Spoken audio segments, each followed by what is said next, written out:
Under garments ഉപയോഗിച്ച് ഓഫീസിൽ ജോലി ചെയ്യാൻ പോകാൻ പറ്റുന്നില്ല, ഇനി ഞാൻ ജീവിച്ചിരുന്നിട്ട് കാര്യമില്ല എന്ന് പറഞ്ഞ് സൂയിസൈഡൽ അറ്റംപ്റ്റ് ചെയ്ത ഒരാൾ എൻ്റെ അടുത്ത് വന്നിട്ടുണ്ട്. സെക്സ് വഴി ഇത്തരം മലാശയ രോഗങ്ങൾ ഉണ്ടാകാനുള്ള ചാൻസ് അപ്പോൾ എത്ര മാത്രമുണ്ട്?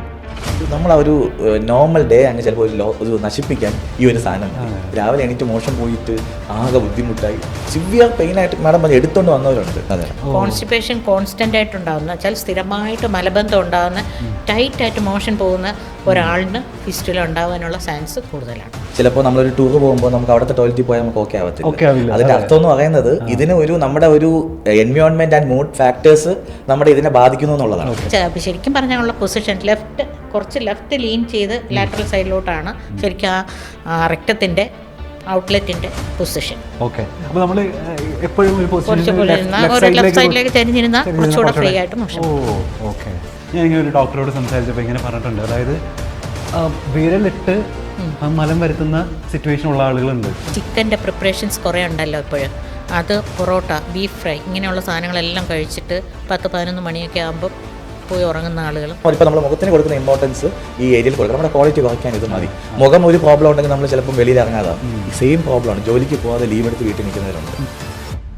RFA, ലേസർ പോലുള്ള അഡ്വാൻസ്ഡ് ടെക്നോളജീസും ട്രീറ്റ്മെൻറ്റൊക്കെ കൊണ്ട് മെഡിക്കൽ ഫീൽഡ് ദിനം പ്രതി വളരുന്നുണ്ട്. പക്ഷേ നമ്മൾ മലയാളികൾ നമുക്ക് പൈൽസ് ഉണ്ടെന്നോ അല്ലെങ്കിൽ ഫിഷേഴ്സ് ഉണ്ടെന്നോ അല്ലെങ്കിൽ മലാശയ സംബന്ധമായിട്ടുള്ള എന്തെങ്കിലും അസുഖങ്ങളുണ്ട്, അതിന് ട്രീറ്റ്മെൻറ്റ് വേണം, അതിനെപ്പറ്റി തുറന്ന് സംസാരിക്കാൻ തക്കവണ്ണം മലയാളികൾ വളരുന്നുണ്ടോ എന്നുള്ളത് സംശയമുള്ള കാര്യമാണ്. നമുക്ക് ചോദിക്കാൻ രണ്ട് എക്സ്പേർട്സിനുണ്ട്, doctor Mumtaz Begum and doctor Jofan. നമസ്കാരം.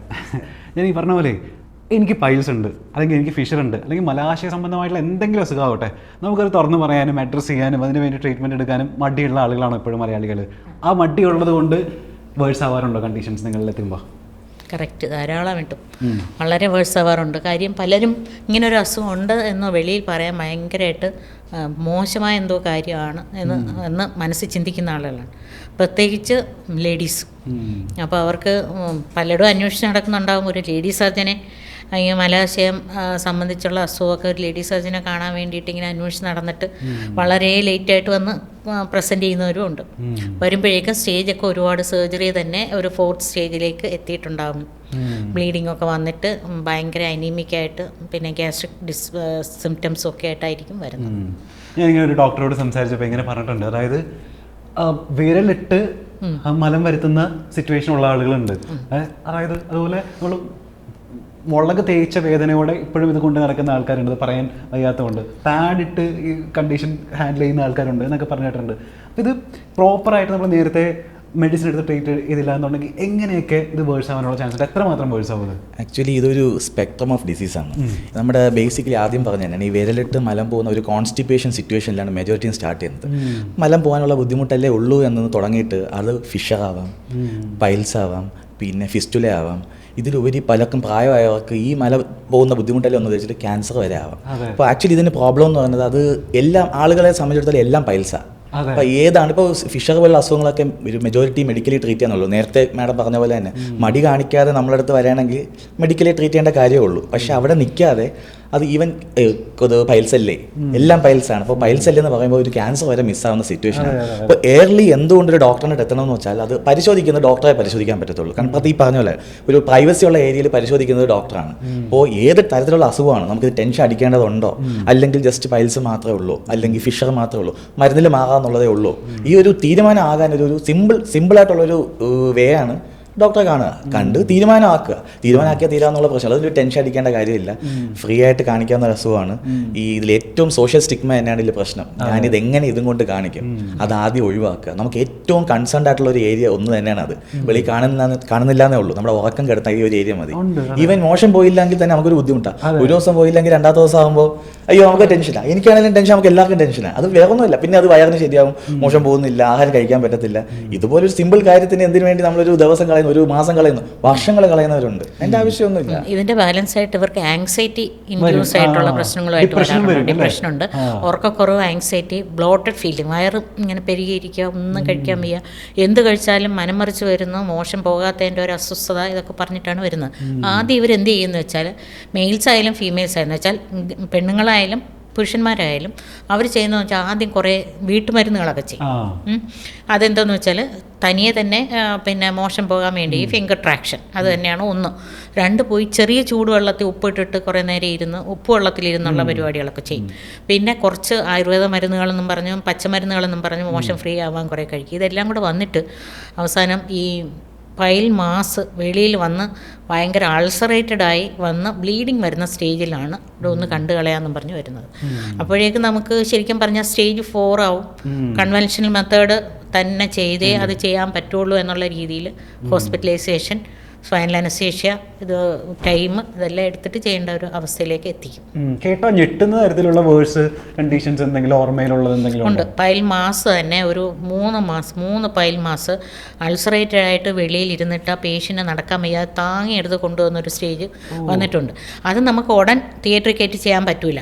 അതിൻ്റെ ആ ഇൻഫ്ലമേഷനും ഇൻഫെക്ഷനും കൺട്രോൾ ചെയ്യാൻ വേണ്ടി പേഷ്യൻറ്റിനെ അഡ്മിറ്റ് ചെയ്ത് ഫുഡ് ആൻഡ് എലിവേറ്റ് ചെയ്ത് നമ്മൾ മാനുവലി തന്നെ കുറേ റിഡ്യൂസ് ചെയ്ത് ആൻറ്റിബയോട്ടിക് കൊടുത്ത് മെഡിസിൻ്റെ ഇഫക്റ്റിൽ അതൊന്ന് ഷ്രിങ്ക് ചെയ്തതിന് ശേഷം ഒരു 5 ദിവസമൊക്കെ കഴിഞ്ഞിട്ട് നമുക്ക് ചെയ്യാൻ പറ്റും. അപ്പോൾ അത്രയും ദിവസം പേഷ്യൻ്റ് സഫർ ചെയ്യേണ്ടി വരും. വെച്ചുകൊണ്ടിരുന്നു. അതൊരു മെയിൽ പേഷ്യൻ്റ് ആയിരുന്നു. ഫീമെയിൽസ് പക്ഷെ അത്രയും വരെ വെയിറ്റ് ചെയ്യത്തില്ല. ഫീമെയിൽസിന് ഈ ഡിസ്മെനോറിയയും പീരീഡ്സ് സംബന്ധിച്ചിട്ടുള്ള ബന്ധവും ഇതും അതുമായിട്ടൊക്കെ കണക്ട് ചെയ്ത് എനിക്ക് പീരീഡ്സ് വരുമ്പോഴാണ് ഈ മോഷൻ പോകാൻ പ്രശ്നം, അല്ലെങ്കിൽ പല്ലുവേദനയ്ക്ക് ഒരു ടാബ്ലറ്റ് കഴിച്ചതിന് ശേഷമാണ് ഈ മോഷൻ പോകാൻ പ്രശ്നം വന്നത് എന്നൊക്കെ പറഞ്ഞ് കുറച്ച് ദിവസമൊക്കെ ഒന്ന് തനിയെ നോക്കാറുണ്ട്. നമ്മുടെ ഡെയിലി ആക്ടിവിറ്റീസ് എല്ലാത്തിനും ഇമ്പോർട്ടൻസ് കൊടുക്കും. പക്ഷെ ഇത് നമ്മൾ അവസാനത്തേക്ക് വെച്ച് സിമ്പിളായിട്ട് സംഭവിക്കുന്നത്. ഇത് കുഴപ്പമില്ല, നാളത്തേക്ക്. പക്ഷെ നമ്മുടെ ക്വാളിറ്റി ഓഫ് ലൈഫ് കുറയ്ക്കുന്ന ഏറ്റവും വലിയൊരു ഏരിയയാണ് എനോറെക്ടൽ ഡിസീസസ്. അത് ഏർലി കണ്ടുപിടിക്കുക, ഏർലി ട്രീറ്റ് ചെയ്യുക. വേറെ എവിടെയെങ്കിലും പോയി വേറെ നമ്മളെ കൺവെൻഷണൽ മെത്തേഡ്സ്, അതായത് മരുന്ന് കഴിക്കാം, പച്ചമരുന്ന്, അല്ലെങ്കിൽ വെള്ളത്തിൽ ഇരിക്കുക, വേറൊരു ഓയിൻമെൻറ്റ്. ഇപ്പോൾ ഏറ്റവും പ്രശ്നം സോഷ്യൽ മീഡിയയാണ്. അപ്പോൾ ആൾക്കെല്ലാം പല ഇതിനൊന്നും അത് ആവശ്യമില്ല. ഇത് ഈ ഒരു ഒറ്റമൂല്യം മതി. ഈ ഒരു വെയിൽ പോവാതെ എപ്പോഴും നമ്മുടെ ഒരു ഡോക്ടറെ കാണിച്ചിട്ട് ഓക്കെ നമുക്ക് പ്രോബ്ലം ഇല്ല എങ്കിൽ യു ക്യാൻ ട്രൈ എനിത്തിങ്. പക്ഷേ ആ പ്രോബ്ലം വെച്ചുകൊണ്ട് നമ്മൾ വേറെ ഡീവിയേറ്റ് ചെയ്ത് പോകാതിരിക്കുക എന്നുള്ളത് എനിക്കിപ്പോൾ ഓപ്പൺലി പറയേണ്ട ഒരു പ്ലാറ്റ്ഫോം ആയതുകൊണ്ട് ഞാൻ അത് പറയാം. നമ്മൾ സാധാരണ വീട്ടിലൊക്കെ കൂടുതലായിട്ട് ചിക്കൻ ഇൻടേക്ക് ചെയ്യുന്ന, ഇപ്പോൾ ജിമ്മിലൊക്കെ പോകുമ്പോൾ നമ്മൾ കൂടുതൽ പ്രോട്ടീൻ കിട്ടാൻ ചിക്കൻ ഇൻടേക്ക് ചെയ്യുമ്പോൾ, അല്ലെങ്കിൽ കോഴിമുട്ട കൂടുതലായിട്ട് കഴിക്കുമ്പോഴൊക്കെ എൻ്റെ അമ്മയൊക്കെ പറയാറുണ്ട് ഇത് കൂടുതൽ കഴിച്ചാൽ വേണ്ട കേട്ടോ, പൈൽസ് ചാൻസ് ഉണ്ടെന്ന്. അത് സത്യമാണ്. ബ്രാഹ്മിൻസിന് കുറവാണ്. ബ്രാഹ്മിൻസ് സാധാരണ അവർ നന്നായിട്ട് വെന്ത് വെജിറ്റബിൾസ്, അവിയൽ, തോരൻ, പുളിശ്ശേരി, മോര്, നല്ല വെന്ത ചോറ്, എരിവ് കുറച്ചുള്ള കറികൾ, ഇതൊക്കെ കഴിക്കുന്നവർക്ക് വളരെ കുറവാണ്. ബ്രാഹ്മിൻ ഫാമിലീസ് നിന്ന് വളരെ റയറായിട്ടാണ് ഈ ഇത് കണ്ടിട്ടുള്ള ചെയ്തിട്ടുള്ളത് കേസ്. നമ്മുടെ കോൺസ്റ്റിപ്പേഷൻ ഉണ്ടാകുന്ന ഏത് സിറ്റുവേഷനും ഇതിലോട്ട് ലീഡ് ചെയ്യാം. അതാണ് ഈ പറഞ്ഞ ഫുഡ് ഹാബിറ്റ്സ് വളരെ ഇമ്പോർട്ടൻ്റ് ആണെന്ന് പറയുന്നത്. ഈ ആനൽ സെക്സ് വഴി ഇത്തരം മലാശയ രോഗങ്ങൾ ഉണ്ടാകാനുള്ള ചാൻസ് അപ്പോൾ എത്രമാത്രം ഉണ്ട്? ആക്ച്വലി അത് ഡയറക്റ്റ്ലി ഇത് ആക്ട് കാരണം ഉണ്ടാകുന്നത്. അതിന് ട്രാൻസ്മിറ്റ് ചെയ്ത് തരുന്ന ഡിസീസ് അല്ല, ഇഞ്ചുറി ഉണ്ടാകുന്നുണ്ട്. ഈ ഏരിയയിൽ ഇഞ്ചുറി ഉണ്ടാകും. കാരണം ഇതൊരു ടൈറ്റ് ഏരിയ ആണ് റിലേറ്റീവ്ലി. 2 സ്വിങ്ഡർ പ്രൊട്ടക്ട് ചെയ്യുന്നതാണ്. എക്സ്റ്റേണൽ സ്വിങ്ഡർ, ഇന്റേണൽ സ്വിങ്ഡർ, നമ്മുടെ മ്യൂക്കോസ്, ഇതെല്ലാം പ്രൊട്ടക്ട് ചെയ്യുന്ന ഏരിയ. അതിന് വോളണ്ടറി ആക്ടിവിറ്റി ഉണ്ട്, ഇൻവോളണ്ടറി ആക്ടിവിറ്റി ഉണ്ട്. ഈ ഒരു ടൈറ്റ് ഏരിയയിൽ കൂടെ നമ്മൾക്കൊരു എക്സ്റ്റേണൽ അബ്ഡോമിനൽ പ്രഷർ കൂടെ കൊടുത്തിട്ടാണ് നമ്മൾ മോഷൻ ഇടുന്നത്. നമ്മുടെ ഫസ്റ്റ് മോഷൻ പോകുന്നത് നമ്മൾ പ്രഷർ കൊടുത്തിട്ടാണ്. അതായത് അതൊരു റിലാക്സ്ഡ് ഏരിയ അല്ല, ഈസി ഏരിയ അല്ല. അപ്പോൾ ആ ഒരു ഏരിയനെ നമ്മളൊരു ഫോഴ്സ്ഫുൾ ആക്ട് ആ ഏരിയയിൽ ചെയ്യുമ്പോൾ, വിഗറസ് ആയിട്ട് ഒരു ആക്ട് വരുമ്പോഴേക്കും ഒബ്വിയസ്ലി ഇഞ്ചുറി ഉണ്ടാവും. ആ ഇഞ്ചുറിനെ ഒരു ഗ്രാജുവലി ഫിഷറായിട്ട് മാറാം. ഈ ഫിഷർ ഇനി റിക്കറന്റ് ആക്ട്സ് വരുമ്പോഴേക്കും വേറൊരു പ്രോബ്ലം ഇൻഫെക്ഷൻസ് ഉണ്ടാവാം. ഈ ഫിഷറൽ ഇൻഫെക്ഷൻ ആകുമ്പോഴേക്കും ഇതൊരു ഫിസ്റ്റുല ആവാം. നമ്മുടെ ഈ പൈൽസ് എന്ന് പറയുമെങ്കിലും എല്ലാവർക്കും നമ്മൾ നോക്കിയാലും ഒരു ഗ്രേഡ് 1 പൈൽസ് ആക്ച്വലി നമുക്ക് നോർമലി ഉള്ളൊരു ഫിനോമിന. നമ്മുടെ ഏനൽ കുഷൻസ് എന്ന് പറയും. അത് നമുക്ക് നമ്മുടെ മോഷൻ പോകുന്നതിന് ഒരു കുറച്ച് എക്സ്പാൻഷനും സോഫ്റ്റ്നെസ്സും കൊടുക്കാൻ വേണ്ടിയുള്ള ഏരിയയാണ് ഈ കുഷൻസ്. അത് ഒരു ആർട്ടീരിയോ വീനസ് കമ്മ്യൂണിക്കേഷൻസ് ആണ്. ഇത് പ്രോമിനൻ്റായി ബൾജായി അത് പ്രോഗ്രസീവ് വരുന്ന സിറ്റുവേഷൻസ് ആണ് ഈ പൈൽസിലോട്ട് പോകുന്നത്. ഇതിനൊറ്റ ഡിസീസ് അല്ല ആവുന്നത്.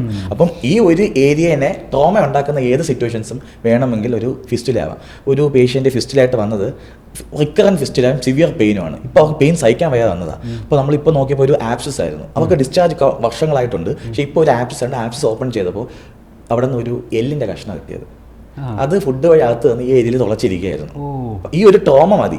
എനിത്തിങ് നമ്മുടെ ഏനൽ കനാലിൻ്റെ അകത്തും വെളിയിലും ഒരു കമ്മ്യൂണിക്കേഷൻ ഉണ്ടായിക്കഴിഞ്ഞാൽ അതൊരു ഫിസ്റ്റുലായിട്ട് മാറാം. ഒരു ഹാർഡ് ഫീക്കൽ മാസ് ആയാലും കോൺസ്റ്റിപ്പേഷൻ കോൺസ്റ്റന്റ് ആയിട്ട് ഉണ്ടാകുന്ന വെച്ചാൽ സ്ഥിരമായിട്ട് മലബന്ധം ഉണ്ടാകുന്ന ടൈറ്റ് ആയിട്ട് മോഷൻ പോകുന്ന ഒരാളിന് ഫിസ്റ്റുല ഉണ്ടാകാനുള്ള ചാൻസ് കൂടുതലാണ്. ഓക്കെ. ഞാൻ ചോദിക്കട്ടെ, ഈ നമ്മൾ ഈ ടോയ്ലറ്റിൽ എൻ്റെ അമ്മയൊക്കെ പറഞ്ഞ് കേട്ടിട്ടുണ്ട്, നമ്മളധികം പ്രഷറൈസ് ചെയ്താലും പ്രശ്നമാണ്. അധികം പ്രഷർ കൊടുത്ത് നമുക്ക് തോന്നുന്നില്ല ബാത്റൂമിൽ പോകാനെങ്കിൽ ചില ആളുകൾ ഇരുന്ന് പ്രഷർ ചെയ്യും. അപ്പോൾ അതും അപ്പോഴാണ് ഈ ആനൽ ഫിഷർ വന്ന് വരുന്നത്, ഈ ആനൽ കുഷന് വേണ്ടി ഇഞ്ചുറി വരുന്നത്. അപ്പോൾ ആ ഭാഗം ഇറിറ്റേറ്റഡ് ആവുന്നത്. അതുപോലെ ഇപ്പം കോമൺലി ചോദിക്കുന്നൊരു ചോദ്യമാവും, ഡോക്ടറെ ഒരുപാട് നേരം ടോയ്ലറ്റ് ഇരിക്കുക, അടുത്ത ചോദ്യം അതാവാനാണ് ചാൻസ്. അതെങ്ങനെ ഇതിനെ ബാധിക്കും, എന്തെങ്കിലും ഉണ്ടാവും? ഉറപ്പായിട്ടും ഞാൻ നേരത്തെ പറഞ്ഞു, ഗ്രാവിറ്റി ഒരു വലിയ ഫാക്ടറാണ്. നമ്മൾ ഒരു ഡിപ്പെൻഡന്റ് പൊസിഷൻ ഇരിക്കുമ്പോഴേക്കും ഈ ഏനൽ കുഷൻസ് എന്ന് പറഞ്ഞാൽ അതിനകത്ത് ബ്ലഡ് വെസൽസ് ആണ്, വെയിൻ ആർട്ടറി തമ്മിലുള്ള കമ്മ്യൂണിക്കേഷൻസ് ആണ്. അപ്പോൾ അവിടെ ബ്ലഡ് പൂൾ ചെയ്യുമ്പോഴേക്കും അത് അവിടെ കെട്ടിക്കിടക്കുക, കുറച്ച് കഴിയുമ്പോൾ ബൾജ് വരാം. ഈ ഇതിന്റെ കൂടെയാണ് പിന്നെ നമ്മൾ ഫോൺ ആക്ട് ആണ് ടോയ്ലറ്റ് യൂഷ്വലി യൂസ് ചെയ്യുന്നത്. അപ്പോൾ ഇത് നമ്മൾക്ക് ഒരു ഇത്ര ടൈം കൊണ്ട് പോകേണ്ട മോഷൻ നമ്മളവിടെ ഇരിക്കുക, കാരണം നമുക്ക് പോകണം നിർബന്ധമില്ല. നമുക്ക് ഇവിടെ റിലാക്സ്, നമ്മളിപ്പോൾ എല്ലാവരും പറയുന്നതാണ്, ഒരു തമാശ പോലെ പറയാം, നമുക്ക് ഏറ്റവും റിലാക്സ് കിട്ടുന്ന പ്ലേസ് എന്ന് പറയുന്നത് നമ്മുടെ ബാത്റൂം വിത്ത് ഫോൺ. വെറുതെ ബാത്റൂം അല്ല, വിത്ത് ഫോൺ. അപ്പൊ നമ്മൾ ഭയങ്കര സമാധാനമാണ്. അപ്പൊ ഈ ഒരു ഏരിയ എന്ന് പറയുന്നത് അത് പ്രോബ്ലം ആണ്. കാരണം നമ്മൾ ആക്ച്വലി നോർമൽ ആക്ട് വഴി മോഷൻ പോകാതെ കുറച്ചേരം ഹോൾഡ് ചെയ്ത് വെക്കുന്നു, ഗ്രാവിറ്റി ഇഫക്റ്റ് ഉണ്ടാവുന്നു. ഇതെല്ലാം gradually progress to piles, fissure, ഫിസ്റ്റുലേക്കാണ്. അപ്പം പിന്നെ നമ്മുടെ അടുത്ത് ഇപ്പോൾ ഇതാവുമ്പോൾ സമയത്ത് ചോദിക്കും, ഒരു ഫിഷറല്ലേ ഉള്ളൂ, പൈൽസ് അല്ലേ ഉള്ളൂ. അങ്ങനെയല്ല, നമ്മൾ ആ ഒരു നോർമൽ ഡേ അങ്ങ് ചിലപ്പോൾ ഒരു നശിപ്പിക്കാൻ ഈ ഒരു സാധനം മതി. രാവിലെ എണീറ്റ് മോശം പോയിട്ട് ആകെ ബുദ്ധിമുട്ടായി സിവിയർ പെയിൻ ആയിട്ട് മാഡം പറഞ്ഞ് എടുത്തോണ്ട് വന്നവരുണ്ട്. അന്ന് ഇപ്പോൾ ഒന്ന് ജസ്റ്റ് മോശം പോയതേ ഉള്ളൂ, 2 ദിവസമായിട്ട് പോകുന്നില്ലായിരുന്നു, ഇന്ന് പോയി സഹിക്കാൻ പറ്റുന്നില്ല, നീറ്റല്. അത് ഏനൽ ഫിഷറിനാണ് വരുന്നത്. അകത്ത് മ്യൂക്കോസൽ ലൈനിങ് കീറൽ വന്നിട്ട് ശരിക്കും ബ്ലഡ് ഇങ്ങനെ ഗർജ് ചെയ്ത് വരുന്ന ഫീൽ നമുക്ക് കണ്ടിട്ടുണ്ട്. അകത്ത മ്യൂക്കോസൽ ആ റിഡ്ജ് പൊട്ടിയിട്ട് കീറൽ വന്ന് പോകുന്നത്. ഈ ചില ആളുകൾ പറഞ്ഞിട്ടല്ല, അല്ലെങ്കിൽ ബ്ലേഡ് കൊണ്ട് വരച്ചതുപോലെ, അത് തന്നെ ബ്ലേഡ് കൊണ്ട് വരച്ചതുപോലെ ഗഷ് ചെയ്യും ബ്ലഡ്. അത് നമ്മൾ നല്ല പ്രഷർ കൊടുത്ത് കുറച്ച് നേരം ഈ ബ്ലീഡിങ് സ്റ്റോപ്പ് ചെയ്യാനുള്ള മെഡിസിൻസ് എന്തെങ്കിലുമൊക്കെ വെച്ച് പിടിച്ചെങ്കിലേ അത് നിൽക്കുകയുള്ളൂ. ഈ ചില ആളുകൾക്ക് ഈ പറയുന്ന പോലെ കോൺസ്റ്റിപ്പേഷൻ പോലെയുള്ള ഒരു പ്രശ്നമാണ്, ഞാൻ നിസ്സാരവൽക്കരിക്കുകയല്ല. അതുപോലെ തന്നെ വേറെ ചില ആളുകളുടെ പ്രശ്നം 2, 3, 4 തവണയൊക്കെ ഒരു ദിവസം ബാത്റൂമിൽ പോകുന്ന ആളുകളുണ്ട്. ടെൻഷൻ വന്നു കഴിഞ്ഞാൽ ബാത്റൂമിൽ പോകാൻ തോന്നുന്ന, അത് ഇറിറ്റബിൾ ബവലാണ്. അത് ഇറിറ്റബിൾ ബവൽ സിൻഡ്രോം എന്ന് പറഞ്ഞാൽ കുറച്ചുകൂടെ അപ്പായിട്ടുള്ള ലെവലിലുള്ള ഇൻഡസ്ട്രീൻ്റെ മോട്ടിലിറ്റി പ്രശ്നമൊക്കെ. അത് വേറൊരു ടൈപ്പ് ഓഫ് ഡിസീസ്. ചിലർക്ക് ഒരു 3 ദിവസം പോയാലേ സാറ്റിസ്ഫാക്ഷൻ ആവത്തുള്ളൂ, ഇല്ലെങ്കിൽ അന്ന് ബുദ്ധിമുട്ടാണ്. അപ്പോൾ അത് മാഡം പറഞ്ഞു, ഇറിറ്റബിൾ ബൗൾ സിൻഡ്രോം എന്നൊരു വേറൊരു സ്പെക്ട്രം ഓഫ് ഡിസീസാണ്. ലോക്കലി സ്റ്റേനോറെക്ടൽ മാത്രമുള്ള ഡിസീസ് അല്ല, കുറച്ചൊരു സൈക്കിക് ഫാക്ടേഴ്സും ഒരു ആസ്പെക്റ്റും അതിൻ്റെ കൂടെ ബവൽ മോട്ടിലിറ്റിയും വന്നിട്ട് വലിയ പ്രശ്നം. ചിലർക്ക് ഒരു ഡയറിയ ടൈപ്പ് എന്ന് പറയും, ചിലർക്ക് കോൺസ്റ്റിപ്പേഷൻ ടൈപ്പ് എന്ന് പറയും. അതായത് ഇന്ന് കോൺസ്റ്റിപ്പേഷൻ ആണെങ്കിൽ നാളെ ഡയറിയ ആയിരിക്കും, അല്ലെങ്കിൽ ഒരു കോൺസ്റ്റിപ്പേഷൻ ഡയറിയ മിക്സഡ് ടൈപ്സ്, ഇങ്ങനെ ഡിഫറെന്റ് ടൈപ്പ് വേറൊരു എൻറ്റിറ്റിയാണ്. നമ്മുടെ ഏനോറെക്ടൽ ഏരിയയിൽ നമ്മൾ കവർ ചെയ്യത്തില്ല. കുറച്ചുകൂടെ ബവൽ റിലേറ്റഡ് ആയിട്ടുള്ള മൊത്തത്തിലുള്ള ഒരു പ്രശ്നം, മോട്ടിലിറ്റി റിലേറ്റഡ് ആയിട്ടുള്ള പ്രശ്നമാണ്. കുറച്ചൊരു സൈക്കിക് ഫാക്ടേഴ്സും നമ്മുടെ ഒരു ബ്രെയിൻ റിലേറ്റഡ് ഫാക്ടേഴ്സും നമ്മുടെ മൂഡ് റിലേറ്റഡ് ഫാക്ടേഴ്സും ഒക്കെ ഇൻവോൾവ് ആവുന്ന ഒരു ഡിസീസാണ് അത്. കുറച്ച് ഒരു കൗൺസിലിംഗ് കാര്യങ്ങൾ അതിൻ്റെ കൂടെ ഒരു ഇത് നോർമലൈസ് ചെയ്യാനുള്ള മെഡിസിൻസും കൂടെ ഒക്കെ പോയാൽ അത് ബെറ്റർ ആവത്തുള്ളൂ. ഈവൻ സീനിയർ ആയിട്ടുള്ള ഡോക്ടേഴ്സ് പറയും, ഇപ്പോൾ വേറെ സർജറി വരും പറയും, നമ്മൾ ഇതിൻ്റെ റിലേറ്റഡ് ആയിട്ട് മോഷൻ പോയാൽ അവർ പറയും, എനിക്ക് 3 times ആണ് മോർണിംഗ്, അത് 3 പോയാലേ എൻ്റെ സൈക്കിൾ കഴിയത്തുള്ളൂ. അതിൽ പോകണം, അത് അവർ മെന്റലി അത് ആയിരിക്കണം. അങ്ങനെയാണ്. ഈ എത്ര തവണയിൽ കൂടുതൽ ഈ പറഞ്ഞ പോലെ മോഷൻ പോയി കഴിഞ്ഞാൽ ബാത്റൂമിൽ പോകണം തോന്നി കഴിഞ്ഞാൽ നമ്മൾ ശ്രദ്ധിക്കേണ്ടതുണ്ട്? തവണയല്ല, തവണ ഒരു ഡെഫിനിഷനായിട്ട് പറയത്തില്ല. നമുക്ക് മോഷൻ പോകണം, ഞാൻ പറയാം. പക്ഷേ നമുക്ക് അത് നമ്മുടെ എല്ലാം ഈ പറഞ്ഞു നമ്മുടെ നോർമൽ ലൈഫിനെ ബാധിക്കുന്ന ലെവലിലാണ്. നമ്മളൊരു ഡിസീസ് എന്ന് പറയുന്നതിന് അങ്ങനെയാണ്. നമുക്കതൊരു പ്രോബ്ലം ആവുന്നത് നമ്മുടെ നോർമൽ ലൈഫിനെയും നമ്മുടെ നോർമൽ വെൽബീങ്ങിനെയും ഒരു ബുദ്ധിമുട്ടാകുമ്പോൾ. ഫോർ എക്സാമ്പിൾ, എനിക്കിപ്പോൾ ഞാൻ ഇന്ന് മോഷൻ പോയി രാവിലെ മോശം, പക്ഷേ എനിക്ക് ജോലിക്ക് എത്തിക്കഴിഞ്ഞാൽ ഉടനെ പോകണം, ഒരു 1 hour കഴിയുമ്പോൾ എനിക്ക് വീണ്ടും പോകണം. അപ്പം അങ്ങനെ വരുമ്പോൾ ആളുകൾ നോട്ടീസ് ചെയ്യുന്നു. അപ്പോൾ അതിൽ നോർമൽ അല്ല. സാധാരണ ഒരാൾ ജോലിക്ക് പോയി വീട്ടിലൊക്കെ 1-2 പ്രാവശ്യം പോയി, ശരി ഓക്കെ, അവരത് ബാധിക്കുന്നില്ല. ബാക്കി വേറൊരു സ്ഥലത്താണെങ്കിൽ എനിക്കത് ബുദ്ധിമുട്ടില്ല. പക്ഷേ എവിടെ ചെന്നാലും അതൊരു ബുദ്ധിമുട്ടാകുമ്പോൾ നമുക്ക് മനസ്സിലാവും, ഇല്ല ഇതെനിക്ക് നോർമൽ അല്ല. അങ്ങനെയുള്ളവർക്ക് ഇവാലുവേഷൻ കാര്യങ്ങൾ വേണം. ഈവൻ ഒരു തൈറോയ്ഡ് റിലേറ്റഡ് ഡിസീസ് ആണെങ്കിലും ചിലപ്പോൾ ഇങ്ങനെ മാനിഫെസ്റ്റ് ചെയ്യാം. അപ്പോൾ നമുക്കത് കുറച്ചുകൂടെ ഡീറ്റെയിൽ ആയിട്ട് ഇവാലുവേറ്റ് ചെയ്യേണ്ടതുണ്ട്. പണ്ട് ഞാനൊരു ഡോക്ടറോട് സംസാരിച്ചപ്പോൾ ഡോക്ടർ പറയേണ്ടായിരുന്നു, അതായത് നമ്മളുടെ യൂറോപ്യൻ ക്ലോസറ്റ്സ് ചിലപ്പോൾ ഇതിൻ്റെ ഒരു ആ പൊസിഷനിങ് ചിലപ്പോൾ കറക്റ്റ് ആവണം എന്നില്ല. അപ്പോൾ എപ്പോഴും നമ്മൾ സ്റ്റൂൾ ഇട്ട് അതിൻ്റെ മേലെ കയറി ഇരുന്ന് യൂറോപ്യൻ ക്ലോസറ്റ്സ് യൂസ് ചെയ്ത് കഴിഞ്ഞാൽ കുറച്ചും കൂടെ ഇഫക്റ്റീവാണ് എന്നുള്ളത്. അങ്ങനെ നമ്മൾ ടോയ്ലറ്റിൽ ഇരിക്കേണ്ട, ബാത്റൂമിൽ ഇരിക്കേണ്ട ഒരു പൊസിഷൻ കറക്റ്റ് ചെയ്യേണ്ടതും കൂടെ ഉണ്ടോ ഈ സിനാരിയോയിൽ? അങ്ങനെ തോന്നുന്നുണ്ടോ? ഒരു ഭയങ്കര ഡിഫൈൻഡ് ആയിട്ടല്ല, എന്നാലും പോസ്റ്റർ ഞാൻ ഈ പറഞ്ഞ നേരത്തെ ഗ്രാവിറ്റി ഇഫക്റ്റാണ് പറയുന്നത് നമ്മൾ കുറച്ച്. അതല്ലാതെ അതിനൊരു ഡെഫിനിറ്റ് ഇത് കാരണം കൊണ്ടാണ് വന്നതെന്ന് പറയത്തക്ക രീതിയിലുള്ളതില്ല.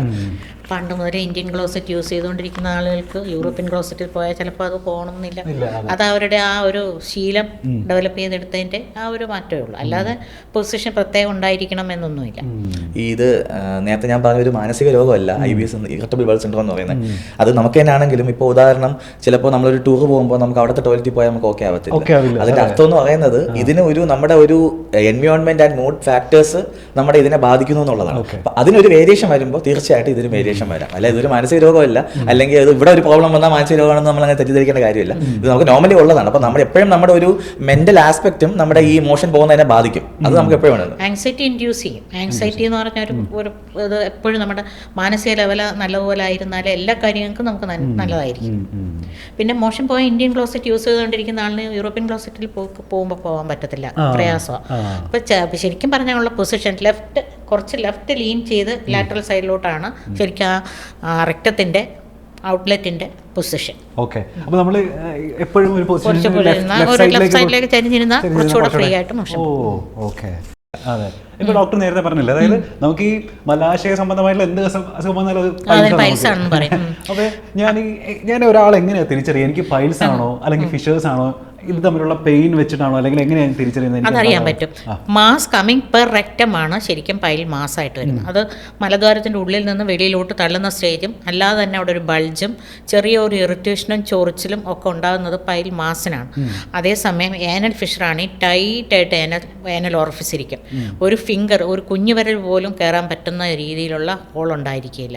അതിന് ചുറ്റും ചൊറിച്ചിലുണ്ടാവും, ക്രാക്സ് വരും, ചെറിയ മുറിവ് പോലെ വന്നിട്ട് ചൊറിഞ്ഞിട്ട് സ്ട്രെയിൻ ചെയ്തിട്ട് പൊട്ടൽ വരും. അതാണ് ഏനൽ ഫിഷർ. പിന്നെ ഫിസ്റ്റുല ആണെങ്കിൽ ചെറിയ പരുക്കൾ മലദ്വാരത്തിൻ്റെ സൈഡിൽ വന്നിട്ട് അത് ഒരു സ്വെല്ലിംഗ് ആയിട്ട് ആംപ്സസ് ആയിട്ട് അത് പൊട്ടിയിട്ട് അതിൽ നിന്ന് ബ്ലഡും പഴുപ്പും പിന്നെ ചിലപ്പോൾ മലം തന്നെയും അതുവഴി വരാറുണ്ട്. അതാണ് ഇപ്പം എല്ലാ ആളുകൾക്കും പൊതുവെ ധരിച്ചു വച്ചിരിക്കുന്നത് ഈ മലദ്വാരത്തിന് ചുറ്റും വരുന്ന മുഴുവൻ പൈൽസാണെന്ന്. പക്ഷേ ഈ ഏനൽ ഫിഷർ, ഈ ഫിസ്റ്റുല, പൈലോനിയഡൽ സൈനസ് എന്നൊക്കെ പറയുന്നതെല്ലാം ഈ മലാശയം സംബന്ധിച്ചും മലദ്വാരത്തിൻ്റെ ചുറ്റും ഉണ്ടാകുന്ന പ്രശ്നങ്ങളാണ്. ഓക്കെ, ഇപ്പം എൻ്റെ മലത്തിൽ ബ്ലഡ് ഞാൻ കണ്ടു എന്ന് കരുതുക, അത് ഈ മലാശയ സംബന്ധമായിട്ടുള്ള എന്തെങ്കിലും ഡിസീസസിലേക്കുള്ള ലീഡാണെന്ന് എനിക്ക് സംശയിക്കാം എന്ന് വെച്ചാൽ അത് ഒന്ന് ഫിഷറിന് കീറിയിട്ട് മലദ്വാരം ടൈറ്റായി ചൊറിച്ചിൽ വന്നിട്ട് പൊട്ടിയിട്ട് കീറി അതിൽ നിന്ന് ബ്ലഡ് വരുന്നതാണ് ഒരു ബ്ലഡ് വരുന്ന കണ്ടീഷൻ. രണ്ടാമത്തെ പൈൽ മാസ് ഗ്രേഡ് 3-4 വന്ന് വെളിയിൽ വന്ന് ബൾജ് ചെയ്ത് അതിൽ നിന്ന് അൾസറേറ്റഡ് ആയിട്ട് പൊട്ടിയിട്ട് ബ്ലഡ് വരാം. മൂന്നാമത് ഏറ്റവും പ്രധാനം നമ്മൾ ശ്രദ്ധിക്കേണ്ടത് നമ്മുടെ ഫിംഗർ ഉപയോഗിക്കുന്ന ഏറ്റവും പ്രധാനപ്പെട്ട ഒരു സംഗതി, ഒരു ഡോക്ടറുടെ ഈ മലദ്വാരത്തിനുള്ളിലേക്ക് ഫിംഗർ ഗ്ലൗസ് ഇട്ടിട്ട് PR എന്ന് പറയുന്ന ടെസ്റ്റ് ചെയ്യാതെ ഏനൽ ക്യാൻസർ രക്തത്തിനുള്ളിനകത്തുള്ള ഗ്രോത്ത്, ക്യാൻസറസ് ഗ്രോത്ത് ഉണ്ടെങ്കിൽ അതിൽ നിന്നും ബ്ലഡ് വരും. അപ്പോൾ ഒരു പേഷ്യനെ കണ്ടു കഴിഞ്ഞാൽ നമ്മൾ ആദ്യം ഹിസ്റ്ററി എടുക്കുന്നത് പോലെ തന്നെ ഒന്ന് വിഷ്വലൈസ് ചെയ്യുന്നതും ഈ നമ്മുടെ ഒരു 2 ഫിംഗർ വെച്ചിട്ട് ഉള്ളിലോട്ട് എക്സാമിൻ ചെയ്യുന്നതാണ് ഏറ്റവും പ്രധാനപ്പെട്ട സംഗതി. ഇത് നമുക്ക് ഈ എക്സാമിനേഷൻ വഴി മാത്രമേ ഡയഗ്നോസ് ചെയ്യാൻ പറ്റത്തുള്ളൂ. ഈ പറഞ്ഞ പൈൽസ് എന്ന വേഗ് ടൈമിൽ നിന്ന് ഒരു ക്യാൻസർ വരെ എത്തുന്നത് ഈ ഒറ്റ എക്സാമിനേഷനിലാണ്. ഞങ്ങൾക്ക് അങ്ങനെ ഒരുപാട് അനുഭവമുള്ളത്. ഇത് ഒരു വയസ്സായ ആൾക്ക് തന്നെ വേണമെന്നില്ല. ഏറ്റവും അവസാനം ഞാൻ കാണുന്നത് ഒരു 30 year old ലേഡിയാണ്. അവരുടെ ആകെ പ്രശ്നം എന്ന് പറഞ്ഞാൽ മോശം പോകുന്ന ബുദ്ധിമുട്ട്, വേറെ ഒന്നുമില്ല, പെയിൻ ഇല്ല, ഒന്നുമില്ല. അപ്പം നമുക്ക് വേറെ ഒരു കാരണമില്ല, മോശം പോകുന്ന മെഡിസിൻ കൊടുത്താൽ പോരെ. വേറെയും പലരെയും കണ്ടു, ഗൈനക്കോളജിസ്റ്റിനെ കണ്ടു, മോശം പോകുന്ന പീരീഡ്സ്, മാഡം പറഞ്ഞില്ല പീരീഡ് സമയത്ത് മോശം കൂടുതൽ, അവർ ആ സമയത്ത് ഈ ഏരിയ ഫോക്കസ് ചെയ്യുന്നത്. അപ്പോൾ അവർക്ക് അവിടെ കൺസേൺ ആയിട്ടുള്ള ആ ടൈം പീരീഡ്സ് ടൈമിലാണ്. അപ്പോൾ ആ ടൈമിലുള്ള ബുദ്ധിമുട്ടായിട്ട് ഗൈനക്കോളജിസ്റ്റിനെ കണ്ടു, എല്ലാവരും നിങ്ങൾ ട്രീറ്റ് ചെയ്തു. അപ്പോൾ നമുക്ക് ആകെപ്പാട് ഒരു സംശയം, നമ്മുടെ അടുത്ത് വന്നു എല്ലാവരും കണ്ടല്ലേ, നമുക്കൊന്ന് ഉള്ളു പരിശോധിക്കാം. അതിനുവേണ്ടി നമ്മൾ കിടത്തി PR എക്സാമിനേഷൻ ചെയ്തതിൽ മാത്രം നമുക്ക് തോന്നിയൊരു ഡൗട്ടിലാണ് അതൊരു ക്യാൻസർ ഡയഗ്നോസിലോട്ട് പോയത്. പിന്നെ അടുത്ത് നമ്മൾ കോളനോസ്കോപ്പി ചെയ്തു, CT സ്കാൻ ചെയ്തപ്പോൾ അവിടെ ഒരു ഇന്നോപ്പറബിൾ ആയിട്ടുള്ളൊരു മാസ് ലെവലായിരുന്നു പെൽവിസ് മൊത്തം. പിന്നെ അതൊരു സെക്കൻഡ് ഡൈവേർഷൻ ചെയ്ത് വലിയ സർജറി ചെയ്ത് ആക്ച്വലി ആളിപ്പോൾ ഓക്കെയാണ്. എന്നാൽ എനിക്ക് ഭയങ്കര അഭിമാനത്തോടെ ഞാൻ പറയുന്നത്, ആ ഒരൊറ്റ എക്സാമിനേഷൻ ഞാൻ ചെയ്തില്ലായിരുന്നെങ്കിൽ എല്ലാവരും പോലെ ഇവരങ്ങ് ചെയ്തു പോയിരുന്നു. ഞങ്ങളെ സമയത്തുള്ള റൊട്ടീനായിട്ട് ഒരു എക്സാമിനേഷൻ പോലെ ചെയ്തേ ഉള്ളൂ. ആ ഒറ്റ ഒരു പോയിന്റിൽ നിന്നാണ് നമുക്ക് ഇതിലോട്ടൊരു ലീഡ് വരുന്നത്. അപ്പോൾ ഒരു എക്സാമിനേഷന് വേണ്ടി നമ്മളിത് അവോയ്ഡ് ചെയ്യേണ്ട ആവശ്യമില്ല. അതൊരു ഡോക്ടറെ കാണിച്ചാൽ ഒരു സ്റ്റിഗ്മ ആവശ്യമില്ല. ഇത് നമ്മൾ പൂർണ്ണമായിട്ട് എടുത്ത് കളയേണ്ടതാണ്. ഫോറിൻ കൺട്രീസിലൊക്കെ എല്ലായിടത്തും ഇതൊരു കോമൺ ഡിസീസ് പോലെ അവർ വന്ന് പറയുന്നതാണ്, I have this problem. Same ഇത് നമ്മളിവിടെ ഇത് ആ ഒരു സ്റ്റിഗ്മ മാറ്റി എത്രയും പെട്ടെന്ന് ട്രീറ്റ്മെന്റ് എടുക്കാൻ നമ്മുടെ മുഖത്ത് ഇപ്പോൾ നമ്മുടെ മുഖത്തിന് കൊടുക്കുന്ന ഇമ്പോർട്ടൻസ് ഈ ഏരിയയിൽ കൊടുക്കണം. നമ്മുടെ ക്വാളിറ്റി കുറയ്ക്കാൻ ഇത് മതി. മുഖം ഒരു പ്രോബ്ലം ഉണ്ടെങ്കിൽ നമ്മൾ ചിലപ്പം വെളിയിൽ ഇറങ്ങാതാവും. ഈ സെയിം പ്രോബ്ലമാണ്. ജോലിക്ക് പോകാതെ ലീവ് എടുത്ത് വീട്ടിൽ നിൽക്കുന്നവരുണ്ട്. എനിക്ക് അവിടെ ഇരുന്നാൽ ഇരിക്കാൻ പറ്റത്തില്ല, പെയിൻ. അപ്പോൾ നമുക്ക് നമ്മുടെ ക്വാളിറ്റിയെ ബാധിക്കുന്ന വിഷയം തന്നെയാണ്. അതിന് ഇമ്പോർട്ടൻസ് കൊടുക്കുക തന്നെ വേണം. സൂയിസൈഡ് ചെയ്യാൻ പോയിട്ടുള്ള ആളുകളുണ്ട് തീർച്ചയായിട്ടും. ഡിപ്രഷൻ ഒരു വളരെ ഫാക്ടറാണ്. ഫിസ്റ്റുല വന്നിട്ട് 1-2 സർജറികൾ ചെയ്ത് വീണ്ടും റെക്കറൻസ് വന്നു എന്നുള്ളതിൻ്റെ പേരിൽ പിന്നെ അണ്ടർ ഗാർമെൻറ്റ്സ് ഉപയോഗിച്ച് ഓഫീസിൽ ജോലി ചെയ്യാൻ പോകാൻ പറ്റുന്നില്ല, ഇനി ഞാൻ ജീവിച്ചിരുന്നിട്ട് കാര്യമില്ല എന്ന് പറഞ്ഞ് സൂയിസൈഡൽ അറ്റംപ്റ്റ് ചെയ്ത ഒരാൾ എൻ്റെ അടുത്ത് വന്നിട്ടുണ്ട്. ഓക്കെ. ഫിസ്റ്റലെക്ടമി ചെയ്ത് കൊടുത്തിട്ടുണ്ട്. അത് നമ്മുടെ ഈ ഒരു ഡ്രോബാക്കാണ്. ഫിസ്റ്റലെക്ടമി ഒക്കെ ചെയ്ത് കഴിഞ്ഞാൽ കറക്റ്റ് നമ്മൾ ആ ട്രാക്ക് വഴി പോയില്ല, അതിനൊരു ബ്രാഞ്ച് ഉണ്ട്, അത് നമ്മൾ വിട്ടുപോവാണ്.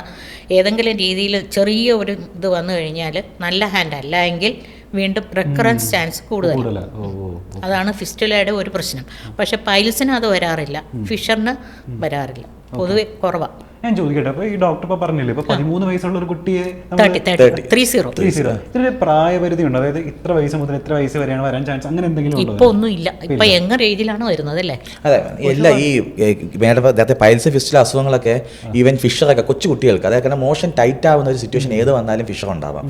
ആ സിറ്റുവേഷൻ പ്രൊലോങ് ചെയ്യുമ്പോൾ അത് പൈൽസ് ആവാം, പൈൽ മാസ് ആവാം. പക്ഷേ ഇതെല്ലാം ഈ പറഞ്ഞില്ല, ഏതിപ്പോൾ ഏജ് കോമൺ ഏതാന്ന് വെച്ചാൽ കൊച്ചു കുട്ടിക്ക് വരുമ്പോൾ നമ്മൾ യൂഷ്വലി പറയും ഇല്ല അത് ഫിഷർ ആവാനാ ചാൻസ്. ആ കുട്ടിക്ക് ഒരു പൈൽസിനെക്കാട്ടും കൂടുതൽ ഫിഷറാണ്. എന്നാൽ ഒരു കൊച്ചു കുട്ടിക്ക് ഒരു ബൾജ് വരുമ്പോഴേക്കും നമ്മൾ പറയും അല്ല അത് പൈൽസ് ആവാൻ ചാൻസ്, അപ്പോൾ അതിനുള്ളിലുള്ള ഒരു പോളിപ്പോ അങ്ങനെ എന്തെങ്കിലും തള്ളി വരുന്നതോ. അപ്പോൾ ഇത് നമ്മൾ ഡിഫൈൻഡ് ആയിട്ടുള്ള ഏജ് ഗ്രൂപ്പ് ഉണ്ടെങ്കിലും ഇത് വേരി അങ്ങാണ്. ഇപ്പോൾ ഞാൻ പറഞ്ഞു ഒരു ക്യാൻസർ 30 year old ആളിന് വരിക എന്ന് വെച്ചാൽ അത് കോമൺ അല്ല. പക്ഷേ നമുക്കത് മിസ്സാവും. പക്ഷേ അത് എല്ലാവർക്കും ക്യാൻസർ ആവണം നമ്മൾ പറയുന്നില്ല, വളരെ റെയറാണ്. തീർച്ചയായിട്ടും മെജോറിറ്റി കണ്ടീഷൻസ് ബിനൈൻ, ഈ പറഞ്ഞ പൈൽസ് ഫിഷർ ഫിസ്റ്റുല റേഞ്ചിലേ വരാറുള്ളൂ. എന്നാൽ ഇതിൽ ഒരാൾക്ക് വേണമെങ്കിൽ അതാവാം. അത് എക്സാമിനേഷനിൽ നമുക്ക് കണ്ടുപിടിക്കാൻ പറ്റത്തുള്ളൂ. അതാണ് ഇതിൻ്റെ ഇമ്പോർട്ടൻസ്. ഏജ് ഗ്രൂപ്പ് ഉണ്ട് തീർച്ചയായിട്ടും. ഒരു അഡ്വാൻസ് സ്റ്റേജ് ആണെങ്കിൽ നമ്മൾ യൂഷ്വലി ഒരു പൈൽസിൻ്റെ സർജറി ചെയ്യുന്നതിന് മുമ്പ് മസ്റ്റായിട്ട് ഒരു കോളനോസ്കോപ്പി ചെയ്തിരിക്കും. കാരണം വേറെ എവിടെയെങ്കിലും ഉള്ള ഒരു ക്യാൻസർ അസുഖത്തിൻ്റെ ഒരു സിംറ്റം ആയിരിക്കാം അവർക്ക് ഇപ്പോൾ ഒരു പൈൽസോ അല്ലെങ്കിൽ അവർ പറയുന്ന ഈ പൈൽസിൻ്റെ ബുദ്ധിമുട്ട്. അപ്പോൾ അത് റൂൾ ഔട്ട് ചെയ്തിട്ട് നമ്മൾ എപ്പോഴും പൈൽസിൻ്റെ സർജറി ചെയ്യത്തുള്ളൂ. Age group definitely there is a defined age group. പക്ഷേ അത് ഓവർലാപ്പ് ചെയ്യാം, അങ്ങനെ തന്നെ ആവണമെന്ന് നമ്മുടെ ഒരു കമ്മ്യൂണിറ്റി വൈസ് അത് മാറിക്കൊണ്ടിരിക്കും. അതിൽ സെക്സിലും പ്രിഡോമിനൻസ് ഉണ്ട്. സെക്സിലും മെയിൽസിലാണ് ഞാൻ കൂടുതലും കണ്ടിട്ടുള്ളത്. മെയിൽസിലാണ് കൂടുതലും പൈൽ മാസും കണ്ടിട്ടുള്ളത്. ആനൽ ഫിഷർ കാണുന്നത് ഫീമെയിൽസിലുമാണ്. പ്രിഡോമിനൻസ് നമ്മുടെ ഫുഡ് ഹാബിറ്റ്സ്, നമ്മുടെ ഇത് ഫാമിലിയൽ ഹിസ്റ്ററി എല്ലാം എല്ലാത്തിനും എല്ലാ അസുഖങ്ങളും ഇൻവോൾവ് ആവുന്ന പോലെ ഇതിനും അതിന് ഇൻവോൾവ്മെന്റ് ഉണ്ട്. അത് ഇപ്പോഴത്തെ ഫുഡ് ഹാബിറ്റ്സ് ഇല്ലേ, രാത്രിയിൽ 10 മണി കഴിഞ്ഞിട്ട് പിന്നെ ചിക്കൻ്റെ പ്രിപ്പറേഷൻസ് കുറേ ഉണ്ടല്ലോ ഇപ്പോഴും. അത് പൊറോട്ട, ബീഫ് ഫ്രൈ ഇങ്ങനെയുള്ള സാധനങ്ങളെല്ലാം കഴിച്ചിട്ട് 10-11 മണിയൊക്കെ ആകുമ്പോൾ പോയി ഉറങ്ങുന്ന ആളുകളും. അങ്ങനെ late night heavy food, spicy food, fried സാധനങ്ങൾ, കൂടുതലും ചില്ലി ഉപയോഗിക്കുന്നവർ, അതൊക്കെയാണ് ഇപ്പോൾ ഈ ആനൽ ഫിഷർ ഫിസ്റ്റുല പൈൽസും ഒക്കെ ഉണ്ടാകാനുള്ള കൂടുതൽ ചാൻസ്. ഇതിപ്പോൾ നമ്മളിപ്പോൾ ഒരുപാട് ടെക്നോളജി ഇപ്പോൾ ഇലക്ട്രൽ ഏരിയയിൽ ഇപ്പോൾ നമ്മളിപ്പോൾ കൊടുക്കുന്നുണ്ടല്ലോ, ഇപ്പോൾ ലേസർ ആയിക്കോട്ടെ. അപ്പം ഈ ലേസർ ട്രീറ്റ്മെൻറ്റ് എന്ന് പറയുമ്പോൾ ഇപ്പോഴും ആളുകൾ കൺഫ്യൂഷൻ ആണേ, ഇത് ഒറ്റ ദിവസം കൊണ്ട് ഭേദമാവോ, ഇതിനെങ്ങനെയാണ് റിക്കവറി, പെയിൻ ഉണ്ടാവോ ഈ ലേസർ ടെക്നോളജി യൂസ് ചെയ്യുമ്പോൾ, എങ്ങനെയാണ് അതിൻ്റെ ഒരു? അത് ആക്ച്വലി എനിക്ക് ഇത് ഇമ്പോർട്ടൻ്റ് ആയിട്ട് പറയാം. ലേസർ എന്ന് വെച്ചാൽ എന്താ, അതൊരു മാജിക് അല്ല, ഇറ്റ്സ് എൻ എനർജി മൊഡാലിറ്റി. അതൊരു ഹീറ്റ് എനർജി ജനറേറ്റ് ചെയ്യാൻ വേണ്ടി ഒരു മൊഡാലിറ്റി മാത്രമേ ഉള്ളൂ, അല്ലാതെ അത് ദ ഡെഫിനറ്റ് ട്രീറ്റ്മെന്റ് അല്ല. അപ്പോൾ നമുക്ക് എന്തുകൊണ്ട് laser, why we are choosing laser other than other things, കുറച്ചുകൂടെ പ്രിസൈസ് ആണ്. എന്താ ഫിസിക്സ് അറിയാമെന്ന് ചോദിച്ചാൽ മതി. ലേസർ എന്ന് ഒരു സിംഗിൾ പോയിന്റ് ആണെങ്കിൽ ആ പോയിന്റ് നമുക്ക് ടാർഗറ്റ് ചെയ്യാൻ പറ്റും ലേസർ. ഇപ്പോൾ ലാറ്ററൽ ഇഞ്ചുറി ഉണ്ടാവില്ല, ഞാനൊരു ഡോട്ട് ഇട്ടാൽ എനിക്ക് ആ ഡോട്ട് മാത്രം ബേൺ ചെയ്യാൻ പറ്റും. ലേസറിന്റെ ഇമ്പോർട്ടൻസ് അതാണ്. സൈഡിലോട്ട് ഹീറ്റ് എനർജി ഡിസിപ്പേറ്റ് ആവത്തില്ല, അതാണ് ലേസർ. പക്ഷേ ഇപ്പോൾ എൻ്റെ അടുത്ത് ചോദിച്ച ചോദ്യം തന്നെ പല മൊഡാലിറ്റീസും ചോദിക്കുന്നുണ്ടല്ലോ. എന്തുകൊണ്ടാണ് ഒരു കാര്യത്തിന് ഇങ്ങനെ ഡിഫറൻറ്റ് മൊഡാലിറ്റീസ് വരുന്നത്? 2 കാര്യങ്ങൾ കൊണ്ടാണ്. ഒന്ന്, അത് ഒരു സിംഗിൾ മൊഡാലിറ്റി കൊണ്ട് 100% ട്രീറ്റബിൾ ആയിട്ട് നിൽക്കുന്ന കണ്ടീഷൻ അല്ല. അപ്പോഴാണ് അതിന് കൂടുതൽ റിസർച്ചും. അല്ല ഇപ്പോൾ ഒരു കാര്യത്തിന് കൈ കൊണ്ട് ഈ സാധനത്തെ ഇങ്ങനെ എടുത്ത് മാറ്റി വെച്ചാൽ മതി എന്ന് പറയുന്നതിന് ഞാൻ ഇനി ഒരു മെഷീൻ കൊണ്ടുവന്ന് എടുത്ത് തിരിച്ച് വെക്കേണ്ട കാര്യങ്ങളില്ല. പക്ഷെ അങ്ങനെ ഒരു കൈ കൊണ്ട് എടുത്ത് വെക്കാൻ പറ്റാത്ത സിറ്റുവേഷൻസ് ആകുമ്പോൾ പല ടെക്നോളജീസും വരും. പിന്നെ രണ്ടാമത്തെ ഫാക്ടർ ടൈമാണ്. ഏത് കാര്യം ചെയ്താൽ നമുക്ക് നമ്മുടെ ടൈം ഏറ്റവും നമുക്ക് പ്രിസർവ് ചെയ്തെടുക്കാം. അപ്പോൾ ഒരു പേഷ്യൻറ്റിന് ഇപ്പോൾ ഒരു ഡെയിലി ജോലി ലീവ് ഇല്ലാത്ത ഒരാൾക്ക് ഒരു ഏറ്റവും പേഷ്യൻറ്റിന് ലീവ് കുറഞ്ഞ രീതിയിൽ എങ്ങനെ ചെയ്യാം എന്നുള്ളത് നോക്കുമ്പോഴാണ് ഈ ടെക്നോളജീസ് ഒക്കെ വരുന്നത്. പക്ഷേ എല്ലാ പൈൽസിനും എല്ലാ ഫിഷറിനും എല്ലാ ഫിസ്റ്റുലയ്ക്കും ലേസർ പറ്റത്തില്ല. ലേസർ മാത്രമല്ല, ഈ എന്ത് ടെക്നോളജി ഉണ്ടെങ്കിലും അതുകൊണ്ട് മാത്രം this is the treatment four piles, this is the treatment four fistula എന്ന് പറയാനില്ല. മാഡം പറഞ്ഞ പോലെ ഒരു ഗ്രേറ്റ് ഫോർ പൈൽസിന് എനിക്കൊരു ലേസർ കൊണ്ടുപോയിട്ട് ഒന്നും ചെയ്യാനില്ല. ഇപ്പോഴും കൺവെൻഷണൽ ടെക്നിക്സ് ചെയ്തേ പറ്റും. ഏറ്റവും ബെസ്റ്റ് എന്നാണ് എൻ്റെ ഇത്രയും നാളത്തെ എക്സ്പീരിയൻസിൽ നിന്ന് ഞാൻ മനസ്സിലാക്കിയതും പേഷ്യൻ്റ് അപ്രീഷിയേറ്റ് ചെയ്തിട്ടുള്ളൂ. പക്ഷേ അതിനൊരു സൈഡ് ഇഫക്റ്റ് ഉണ്ട്. ഹോസ്പിറ്റലൈസേഷൻ വേണം, സ്പൈനൽ അനസ്തേഷ്യ വേണം, പിന്നെ കുറച്ച് പെയിൻ ഉണ്ടാവും, പിന്നെ കുറച്ച് ബ്ലഡ് ലോസ് വരും. പക്ഷേ ലേസറിനാണെങ്കിൽ അന്നൊരു ദിവസം അഡ്മിറ്റ് ചെയ്യേണ്ട, ഡേ കെയർ ആയിട്ട് ചെയ്യാം. ആ പോയിന്റ് മാത്രം ഉള്ള ആ ഇഞ്ചുറി മാത്രം കരിച്ച്, ഇത് ഒരു ഹീറ്റ് ബീമാണ്, അതുകൊണ്ട് അത് ടാർഗറ്റ് ചെയ്ത് ആ സൈറ്റ് മാത്രം അതിനെ ലൈസ് ചെയ്ത് കളയാം. പിന്നെ പെട്ടെന്ന് പേഷ്യൻ്റ് വീട്ടിൽ പോകാം. ബ്ലഡ് ലോസ് ഇല്ല, പെയിൻ കുറവാണ്. അപ്പോൾ ഇതൊക്കെ നോക്കുമ്പോൾ ഏർലി കേസുകൾക്ക് ഏറ്റവും ബെസ്റ്റാണ് ലേസർ.